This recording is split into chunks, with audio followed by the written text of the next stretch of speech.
All right. Well, I am here with Adam. Look, we are very, very excited to have you here. Everybody, and I was very excited that you're in driving distance because I didn't know when we'd have a chance to do this. Yeah, especially with everything's, what's going on. It works out great. Yeah, it ends up being really easy. I mean, it was a 3-hour drive for you or so? Yeah, right at 3 hours. I stopped last night and stayed by a friend and stuff. And, that I haven't seen in a while, and did a little shooting and stuff last night. And then, I drove down here, excuse me. And, that's what I said. It works out great. I mean, it's not too far. And with everything that's going on, it's nice to be able to still get out and connect and do things and get product out, get content out, and have fun while we're doing that. Yeah, we were just talking a minute ago, and we'll go back through it. But I feel very lucky to be considered essential and be able to be working during this time and have an opportunity to get out of the house when a lot of people don't even have that opportunity. And you were talking about wrestling. How it's weird right now because there's no audience. It's like you guys are putting on a show, and even though there's millions of people watching, they're not there. So it has to change the energy, right? It definitely does. The energy inside of the building is, there isn't any. So it's remembering that there's millions and millions of people all around the planet that are at home with looking for something to do, looking for a way out, a way to escape the norm, the reality of what's going on. And, with as crazy as the world is, like, I'm honored to work for a company and now be partnered up with another company that are still going above and beyond to get content, get product out to their customers, to their fans, to their people, because at the end of the day, like, we got to stick together in all this. That's what makes us different from animals. We're humans. We lean on each other in hard times, and that's how we've gotten so far in life. And that's why we do more than per se lick our butts and eat other things, Yeah. So that's what I said. I'm honored to be able to work with two great companies and stuff like that, and continue to get stuff out for my fans to support and things like that through social media. It's unbelievable right now because people are looking for stuff to do. They want to interact. And that's one of the biggest things that I've noticed is that I've taken the time, since I have a lot of free time now, is going through checking DMs and stuff because so many children are having to have birthday parties canceled and different things like that. And like little things go so far of just like, hey, happy birthday. I hope you have a good day. You're staying safe and things like that. Like that goes so far right now with everything because people are just, they want to talk. They want to, you're losing all your social interaction that you normally do. So being able to connect with the fans, connect with people, friends, and everything is a huge thing right now with what's going on. I think that, look, ultimately, the one great thing about humanity is we can adapt. Adaptability is something that's unique, where, like you mentioned, an animal may not be able to act like we are because we can change and adapt, and we adapt as humans quickly. And as REDCON1, also WWE, your business, these industries have adapted quickly where others have said, can't do it, right? Nothing to do. Yeah. And it's definitely a really cool thing because for you're providing that escape for people where people are able to, for at least for an hour or whatever period, right? To not think about all the issues going on in the world. And that's why, like, the Tiger King got so popular. We just did the whole skit, the Tiger King skit. I know. I'm so mad. I always try to stay. No, I watch the skit. I watch it all. I always try to I'm gonna go against the grain guy. I'm like, nope, I'm not gonna watch that because everybody else is watching it. And then all my friends were like, dude, you gotta watch this. And I watched it. And I was just like, this is crazy. There's people like this in real life. Yeah, really. And you guys did a parody of it. And I was like, oh my god, this is amazing. I told my mom. My mom is one of those people that constantly is reading the news, and it's all bad news now. Yeah. So she's like obsessing on every bad news, everything that comes out. I said, Mom, you can go watch Tiger King. And she's like, what's that? And I said, listen, this is a show it's meaningless. It's a bunch of stupidity, but at least it will let you escape from whatever you're doing. And obviously the constant looking at the bad news it's not good for people. Yeah. And it's wall to wall now. Everywhere you look, it's some other bad thing. It makes you realiase that Carol Baskin's worse than the coronavirus. Carol Baskin, that bitch. It's all because of her. It's definitely look, it's a time where people need entertainment and they need to have that escape just to stay sane because it's like a constant thing. And so thank you for doing that. And it's a pleasure to have you on the team. We've been talking about this or talking for well over a year. Well over a year. I've been a fan of your product since you guys started and things like that. And moons align, the stars align, whatever, the streams don't cross the streams, whatever it is. It worked out. That's the cool thing about life, man. You never know. And man, I've been so blessed and fortunate. in my life to basically being in the right place at the right time. And I'm a huge believer in that. Like everything happens for a reason. Like as much as you want it to be, you can control your destiny. You don't. It's in somebody else's hands. Yeah. And, you know, it worked out. And, man, I can't be more grateful and humbled, you know, for an opportunity to work with a company that, one, I'm first and foremost a fan of. And then, you know, going forward, being able to do stuff with you guys, because like I said, I love your ethic, your work motto, the charity stuff you do, the support for our military, our country, especially in America, you know, rock on. Yeah. It's awesome.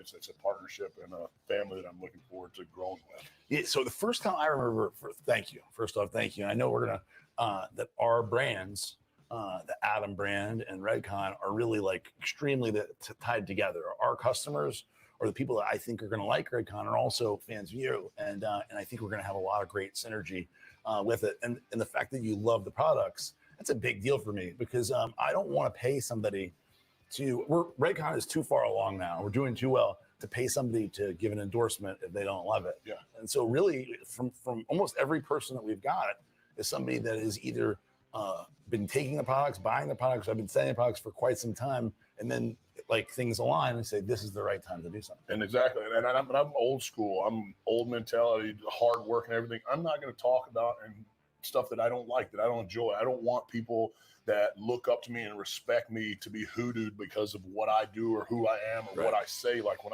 I put my name on something, I mean it. And it's like, there's millions of avenues of different things. And like, I am very picky and choosy. And when you came with I was like, absolutely, because like that's just said, it's something that is near and dear to me. And I wouldn't want to work with a company that I don't like.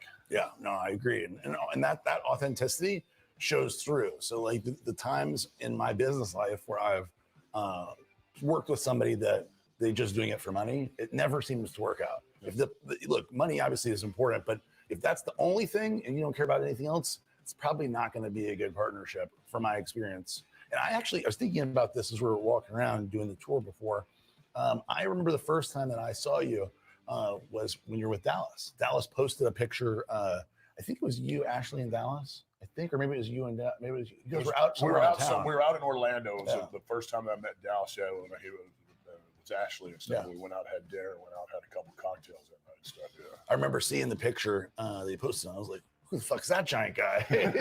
Because you're obviously much taller than Dallas, but Dallas was an immense dude, like huge, and you're like as big but way taller. I remember being like, who's that guy? Because we have a lot of very big wrestling fans here, and I was a big fan of wrestling when I guess in like the 80s to early 90s. The golden era. It was the golden era. The golden era. That's what they called it. Yeah.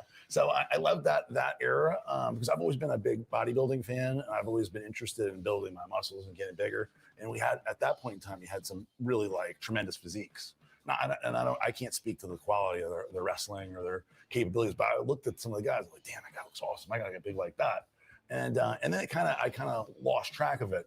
But when I saw that picture, I looked in. I was like, man, we need to talk to that guy and get him on the team. And it's funny how from that moment. And obviously Dallas had really nice things to say about you as well. And so from that moment, it's funny how things end up, right? So that is really cool. I wanted to ask you about the actual event you just won, right? You won the belt. And belts hold your pants up. the title. So tell us about that. Oh man, it's probably the craziest 24 hours of my life. I've been talking with the media and stuff that I've been doing all over the world.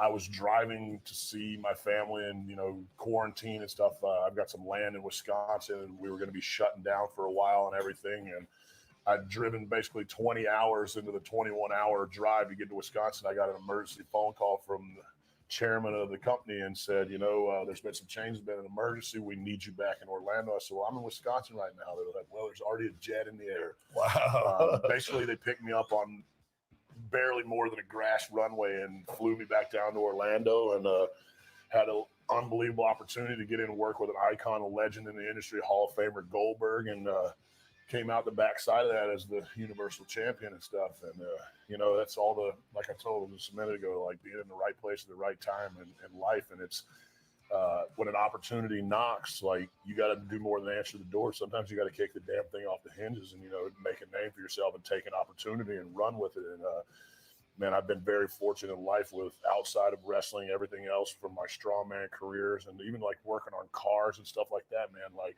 when you get an opportunity, I try to tell young people and stuff out in the world, like make the most of it because you might not ever get a chance to do it again. It's like the saying, you only get one chance to make a first impression, and it's true. Yeah. And that's a motto that I stick by, and because I've eaten shit, pardon my French, and for a long time in my life, I had nothing, sleeping on people's couches for almost a year trying to make a name for myself in strongman because I couldn't. It was too demanding to work a regular job and train and compete at a pro level in strongman, but there just wasn't the funding and the money to be able to live life. And at the end of it all, I was literally at the peak of my career. Like I had won the Arnold Amateur, I'd won North America's Strongest Man, and I was competing at the Arnold Pro and getting invited to all these contests around the world. But I had to, kind of swallow my pride and realize that wasn't the avenue that was going to support me in my life. And it's hard, and I didn't want to do it. Like I love strongman. I'm still passionate about it. I love watching it. I get fired up. I'm getting goosebumps thinking about it because the guys that I grew up with watching, I had an opportunity to compete with. And then the guys that came into the sport with me are now like at the pinnacle of the sport. I remember Halfdoor when he was beginning, Brian Shaw when he was beginning, Robert Oberts, all the big name guys in the world, Eddie, all those guys, like we all started around the same time. And, I'm happy for them and seeing the avenues that they're going to get. And it's really cool seeing guys branch off and do different things. And like I said, at the end of the day, it was what I felt like I was put on earth to do, but it didn't end up being. And I had an opportunity to work with WWE, and man, it's been, I don't even know, like it's just unreal. Like the things I've been able to see, do, travel, meet, have the opportunity of meeting new friends, different avenues in life. Like I'm a blessed man, and it's like I said, take opportunities when you get them.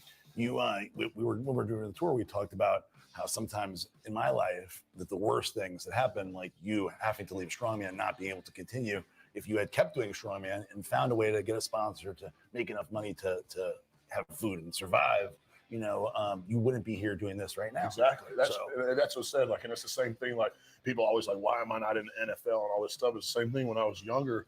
I didn't take those opportunities that I got seriously, and I didn't do my schoolwork when I was in high school, so I couldn't meet NCAA requirements, so I couldn't play football. So football kind of started to go by the wayside. I played semi-pro ball for 4 years. I had opportunity to do the combine in 2007. I had unbelievable scores at the combine and everything. That was the year Long went to Miami as a first-round draft pick as an offensive lineman, and all my combine numbers were right there with him, but I didn't have the college experience or the name to go with it or the right agent, so, things just didn't work out. So I ended up just bouncing around doing different odd jobs, was doing security work at a bar down in Charlotte, North Carolina, met a couple, Brad Dunn and Dave Hansen, two ASC Pro Strongmen, and I was probably 290 at the point.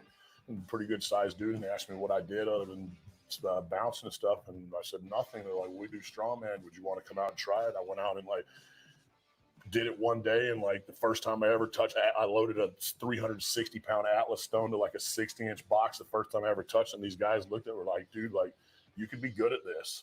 So I trained for 2 weeks, did my very first strongman contest with 2 weeks of training, won it, which qualified me for nationals in 2009.